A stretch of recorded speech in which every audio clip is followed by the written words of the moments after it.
Okay, this is going to be a review of Daniel Bryan's greatest matches from wXw, West Side Extreme Wrestling. This is a promotion from Germany, so this is on the WWE Network now. So interesting story about this whole thing. So wXw, they actually released a two-disc DVD set of some of the matches from this compilation, and I actually bought it from High Spots a couple years ago, but. I guess it was a different region. It actually did not work on any of my DVD players. You had to have a multi-regional DVD player to play it. So that kind of sucked. I remember I gave it to my brother, and I think he was able to play it on his laptop, but I wasn't going to, sit down and watch it on the computer, on his computer for 3 hours or whatever it was. So I think I just gave it away. But yeah, I was glad that WWE Network has uploaded this, and we got to see a lot of the matches from the set. So it was pretty cool. So some of the matches that they cut off, the Robbie Brookside match, the El Generico match, Mike Quackenbush, Johnny Moss, Doug Williams, those matches are nowhere to be found on the WWE Network version. So the WWE Network version is about 3 hours long. And it was great stuff. I would say if you're a Daniel Bryan fan, a Bryan Danielson fan, you definitely need to see this. He was a heel throughout this whole thing. And this is probably the most hated I've ever seen Danielson ever was, this whole thing, this whole compilation, the Germany fans were just all over him. It kind of got annoying towards the end of this thing. I would definitely say, after a while, at first you think, oh man, this atmosphere of this crowd is great, but after a while, it just gets fucking redundant. All the chants these German fans give to Danielson here. But yeah, man, if you haven't seen wXw, it's a very weird atmosphere, very small, looking kind of like a bar type of setting.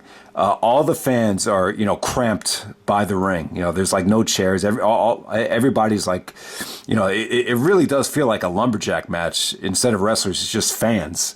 The mat doesn't look very forgiving. I mean, it just looks like that mat hurts like a bitch. I mean, it looks more like an amateur wrestling type of mat. That more of that fabric. But yeah, man. So let's just get right down to the set. The first match of the night, we have Bryan Danielson taking on Naomichi Marufuji. This is from the wXw 16 karat gold tournament from 2008. So I would definitely say the weakest Danielson Marufuji match. I just feel with Marufuji, he needs to be able to use the ropes, to use the speed, to do high spots, to do the Shiri no Ii, to do the pole shift. Because of the crowd and because of just the atmosphere of the match, he wasn't allowed to do a lot of that stuff here. So, definitely good stuff. The fans were definitely against Danielson here. And there was actually some "You're not hero" chants, and they actually had commentary just for this match. And one of the guys in commentary actually said, please, people, Danielson can fuck Chris Hero up. So it's just weird. All right, so now we go to the Chris Hero match. The Danielson Hero match was awesome. I would definitely say that. The Danielson and Hero have had, and I'm not even going to call it a trilogy because this is the fourth excellent match I've seen these guys have. So they had the match at Hell Freezes Over in 2006. The match from the best PWG match ever, in my opinion, from Gear Sans Frontiers. That's not the way to say it, but I'm not going to pronounce it the way it's supposed to be pronounced. And then the Final Countdown Tour Dayton was their other really good match. And this is another good one, too. This was slow as shit, though. The beginning of this match was so fucking slow. It went 43 minutes or whatever it was. And, for whatever reason, Hero gets treated like a god in Germany. Sometimes there are certain guys that just get over to the next level in Germany. Obviously, Bret Hart was one of them. For some reason, Bret always said that, the fans in Germany were on the same level as the Canadian fans. But, Hero was one of those guys that always traveled the world. So he had a great connection with the fans in Germany. So, yeah, they just loved Hero here. And, now let me just go into depth about some of the crowd reaction that Danielson was getting. They were chanting to him, "You can't wrestle." I don't know if they were just chanting it to him just to get on his nerves, or maybe it's the John Cena effect, but every time Danielson, got to the rope or was complaining to the referee, it was, you can't wrestle, you can't wrestle. Or then a lot of times when he got to the rope, it was, dragon pussy, dragon pussy. If some of you guys might not remember, but, that Daniel Bryan used to be known as the American Dragon. He started out as the American Dragon, Bryan Danielson. Maybe some people forget that, but yeah, they were calling him Dragon Pussy.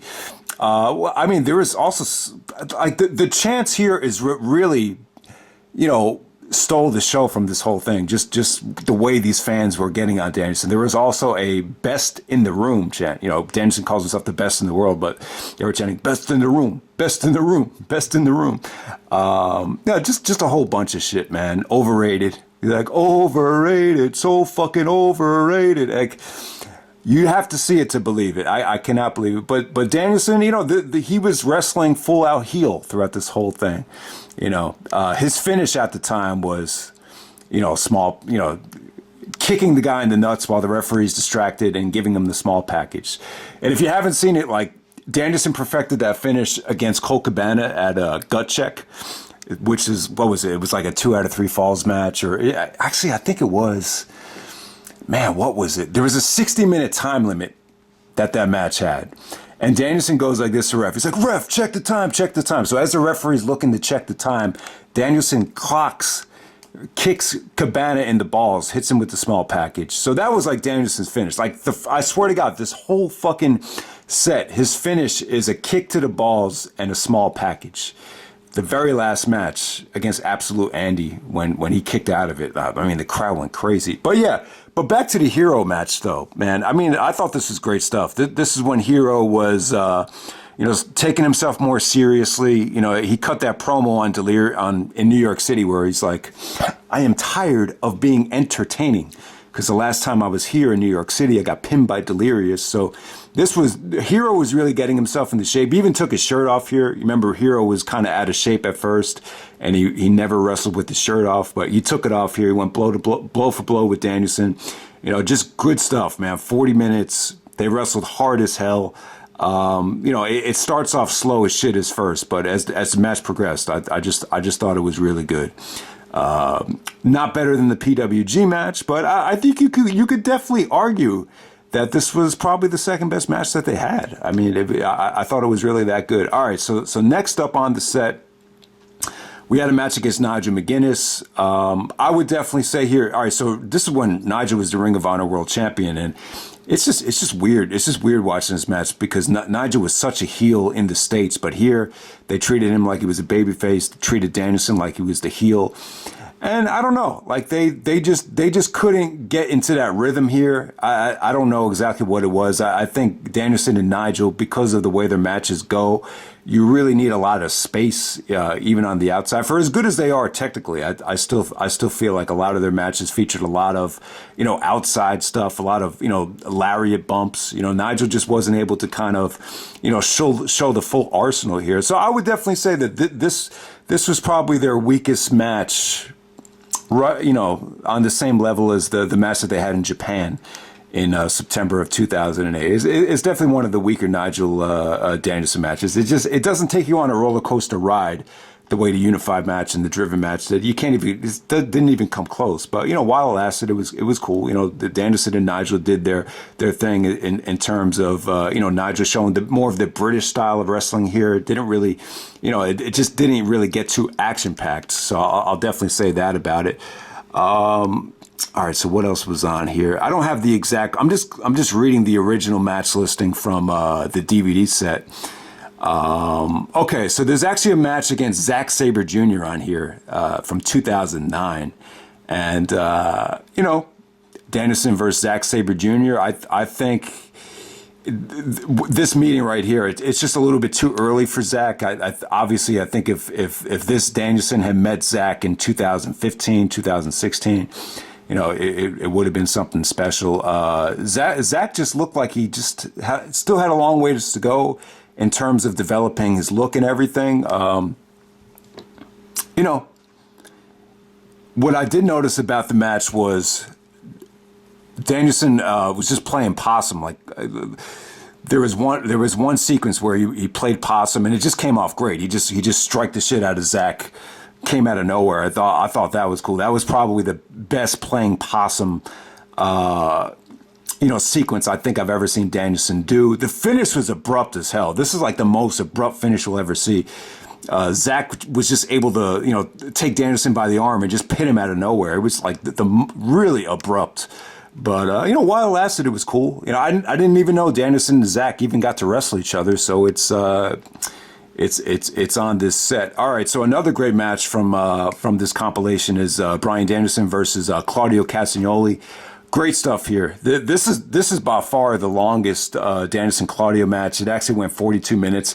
Maybe a little bit shorter than the Hero match, but just tremendous stuff. This is when Danielson and Claudio, either a little bit after this or before it, they were actually team uppercut in Chikara's King of Trios. So they just gave each other a shitload of uppercuts here.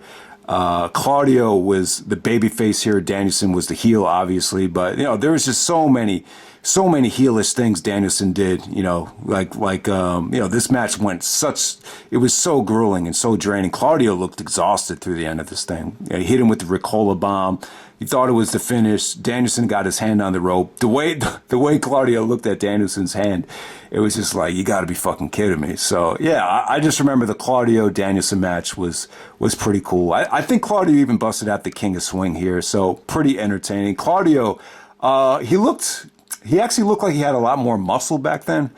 He looks a lot leaner now, but yeah, man, that was definitely a great match. Claudio definitely had a great 2009. He started really to expand his repertoire, and that team uppercut. They wrestled as a tag team in Chikara quite a number of times. So yeah, definitely the two best matches from the set, I would say Danielson versus Hero and Danielson versus Claudio, without a doubt. All right, let me see if I'm missing anything out. Yeah, the El Generico and Quackenbush matches were not on here. I'd love to see those. I think the Danielson Generico match is actually on a PWG DVD as well. I think that's like a simulcast between PWG and wXw. I think it's European Vacation, one of those from 2007. All right, so the last match that's on here, there's actually a TJ Perkins match as well from the original double disc, not the WWE Network version. All right, so the last match on the WWE Network version. I'm sorry if this review is a little bit confusing, but I'm actually reading from the High Spots DVD. All right, Bryan Danielson versus Absolute Andy.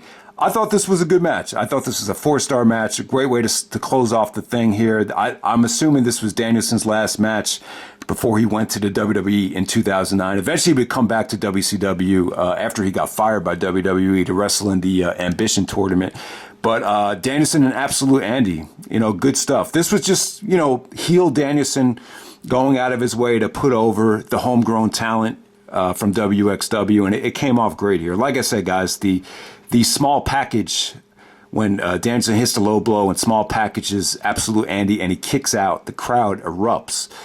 So Absolute Andy, actually beats Danielson for the wXw title, and Danielson, shakes hands and, basically turns babyface at the end of this compilation. And, for as hated as Danielson was throughout this whole thing, the fans really gave him a great ovation there. But yeah, throughout this whole thing, the fans were just all over Danielson, like no matter what he did. So it's something to see. It is something to see.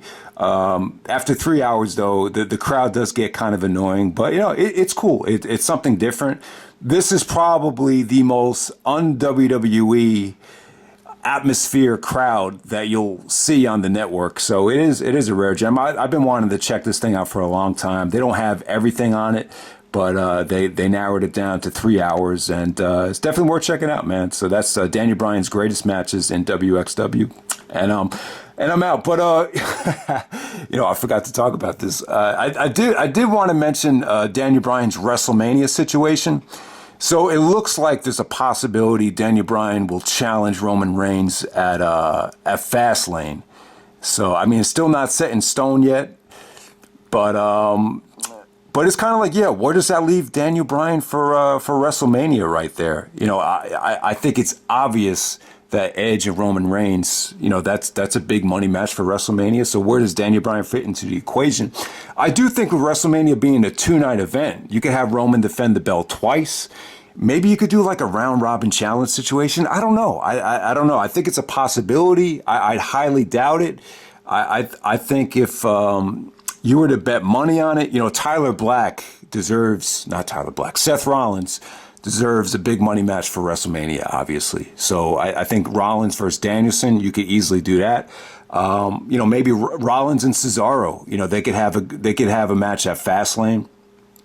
You know, it's you know, I do think Cesaro and Danielson will be awesome for WrestleMania, but you know, at the same time, I just don't see Rollins and Cesaro going into WrestleMania having that match. So if anything, I could see Rollins really, you know, screwing Danielson over at Fastlane, and that could probably put an end to that. But you know, the possibilities are really weird here. It's just kind of, you know, after that Elimination Chamber match, I was just like, I just had really mixed feelings on it. I'm just like, man, yeah, I want to see Edge. You know, I don't mind Edge getting the title shot at WrestleMania, but like it's taking that spot away from Danielson. I was just hoping Edge would, you know, face McIntyre, because you know that would have solved a lot of issues. But you know, you have the whole situation with Miz and Lashley in the way now, so you know, it's just a lot going on there. So I hope Lashley takes the belt from Miz, and it totally makes sense. I don't mean to sound too controversial, but I just think in this climate, it looks bad to have 3 title matches at WrestleMania and not a black guy in the main event going for the belt. I'll just say that. You know, Lashley's definitely deserving. I think Lashley's impressed a lot of people over the last couple of months. So I wouldn't mind seeing Lashley versus McIntyre for the WWE Championship. But, you know, anything but, you know, Miz getting that title shot. So we'll see what happens there. But yeah, this whole thing with Edge, Roman, and Daniel Bryan, I definitely don't see it being a triple threat match. I don't think triple threat matches, you know, are a great way to sell the show. But you know, the round robin challenge thing, maybe Roman defending the belt, you know, on both nights, maybe that's the way to go. But if I were to put money on it, I'm just going to say I think you're going to see Danielson versus Seth Rollins at WrestleMania. And Danielson is just going to come up short here. But, you know, he put in a great effort, won the Elimination Chamber. And, you know, I just want to see Danielson in just at least one more classic WrestleMania match, you know, whether it be Cesaro, Rollins, Edge, Roman. You know, it would be cool, but I'd highly doubt that Danielson's going to be in the championship match at WrestleMania now. So, but we'll see what happens. And so that's pretty much it, guys. Hope you enjoyed the video, and I'm out.